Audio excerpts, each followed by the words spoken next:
नमस्कार, मैं doctor K C Sharma, associate professor, department of geography, Babu Shobharam राजकीय कला महाविद्यालय अलवर।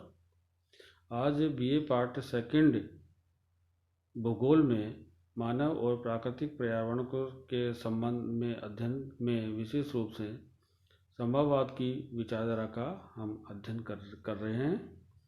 और इससे पूर्व संभववाद की विचारधारा का प्रथम भाग में हम विशेष रूप से Vidal de la Blache, Jean Brunhes और फैब्रे का हम अध्ययन कर चुके हैं। आज ईसा बोमेन और कार्ल सावर का अध्ययन यहाँ पर हम करेंगे और संभववाद की विचारधारा का हम क्रिटिसिज्म या आलोचना के बारे में विशेष रूप से देखेंगे। ईसा बोमेन अमेरिकन विद्वान थे और उनके अनुसार मनुष्य का विकास केवल भौतिक वातावरण के द्वारा नहीं होता। भौतिक वातावरण तो केवल मनुष्य के समीप परिस्थितियां प्रस्तुत करता है, जिसका उपयोग वह अपने बढ़ते हुए ज्ञान के अनुसार करता है। जैसे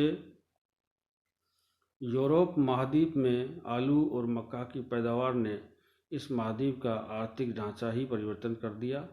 वे लिखते हैं कि विकासोन्मुख मानव समाज के स्वरूप और प्रकृति को भौतिक वातावरण निश्चित नहीं करता।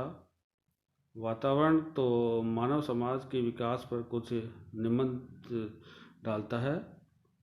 जो मानव के ज्ञान और चिंतन और सामूहिक कार्यों में उन्नति होती जाती है, त्यों वातावरण में नए नए तथ्यों की खोज होती रहती है तथा पुराने तथ्य नया महत्व प्राप्त करते रहते हैं। इस प्रकार मानव और वातावरण का पारस्परिक संबंध रहता है। विज्ञान ने भौगोलिक वातावरण के प्रभाव को बहुत कुछ प्रभावहीन कर दिया। बोमेन ने एक स्थान पर लिखा है कि मनुष्य दक्षिणी ध्रुव पर आरामदेह एवं प्रकाश के पूर्ण नगर बना सकता है और शिक्षा, रंगमंच तथा खेलकूद आदि की व्यवस्था कर सकता है, परंतु कुछ पनामा जैसी नहरें खोदने में जो खर्च लगता है, उतना खर्च करके सारा में ऐसे कृत्रिम पर्वतों का निर्माण भी कर सकता है जो वर्षा को विवश कर दें। भौतिक नियम जिनसे मानव जाति की अनुकूलता उसके प्रभावों से भिन्नता लिए हुए हैं, तथापि यह भी सत्य है कि सब लोग किसी सीमा तक भौतिक दशाओं से सर्वत्र प्रभावित मिलते हैं।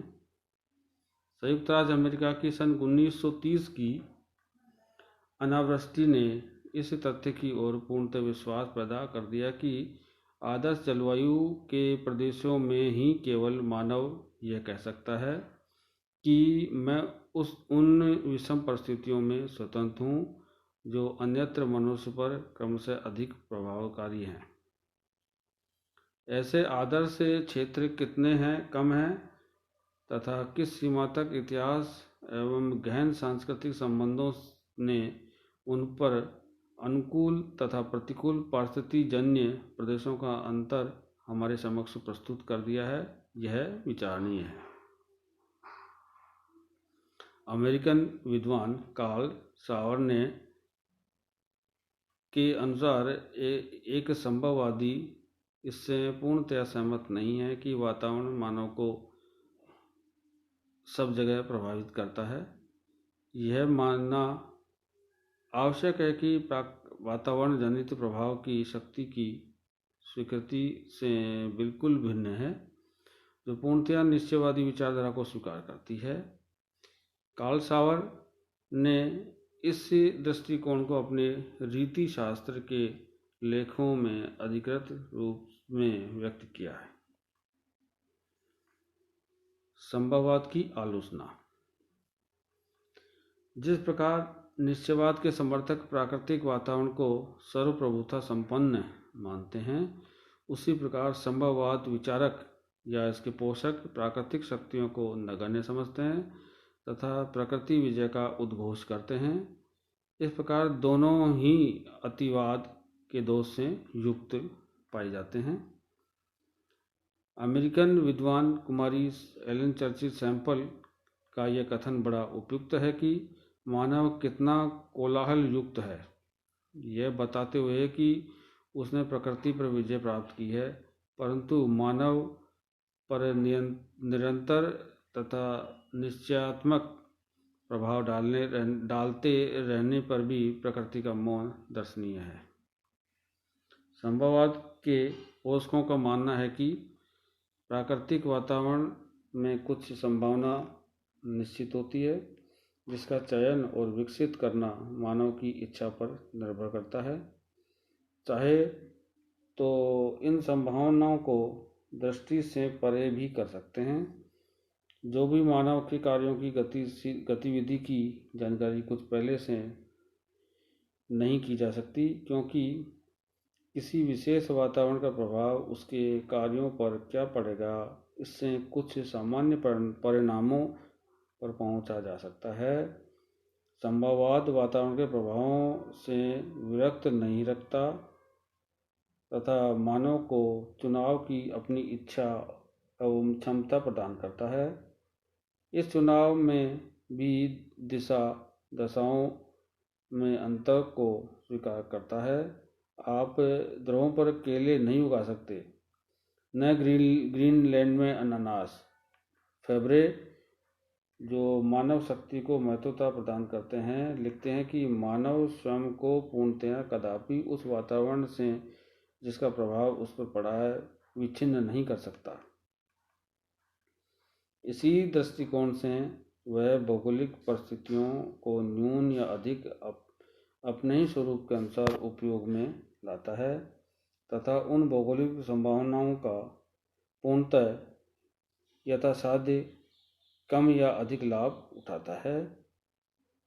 OH के स्पेक्ट संभाववाद के स्थान पर निकट संभाववाद नियर पॉसिबिलिज्म को अधिक श्रेयस्कर मानते हैं। वे फेब्रे के मत का समर्थन भी करते हैं। उनके अनुसार वातावरण के अनेक संभावनाएं मानव के समक्ष रखता है, जिसमें उसे चुनाव करना पड़ता है, परंतु इन संभावनाओं में कुछ अत्यंत स्पष्ट तथा अधिक सरलता से प्राप्त की जा सकती हैं, जिन्हें हम निकट संभावनाएं कह सकते हैं। बहुधा मानव पहले इन्हीं संभावना का उपयोग करता है, और वह ऐसा नहीं करता है तो उसे अधिक व्यय तथा अधिक परिश्रम करना पड़ता है। सभी संभववादी प्राकृतिक वातावरण के संबंध में एक मत नहीं है।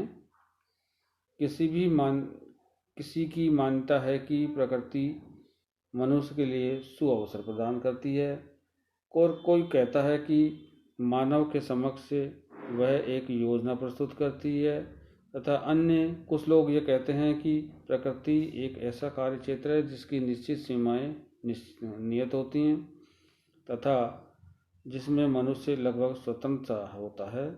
कुछ विचारकों का तो यहाँ तक कहना है कि मानव एक महान शक्ति है जिसमें वह प्रकृति पर विजय प्राप्त करता है। जीन ब्रून्स इस विरोधाभास को स्पष्ट करते हुए कहते हैं कि चूंकि मानव प्रकृति पर निवास करता है, वह पृथ्वी पर निर्भर है। Because man lives on the earth, he depends on the earth. मनुष्य वस्तुतः न तो प्राकृतिक शक्तियां हैं और शक्तिमान है, न तो प्राकृतिक शक्तियां ही सर्वशक्तिमान है, और न मनुष्य की प्रकृति पर पूर्ण विजय प्राप्त कर सकने वाली शक्तिमान है।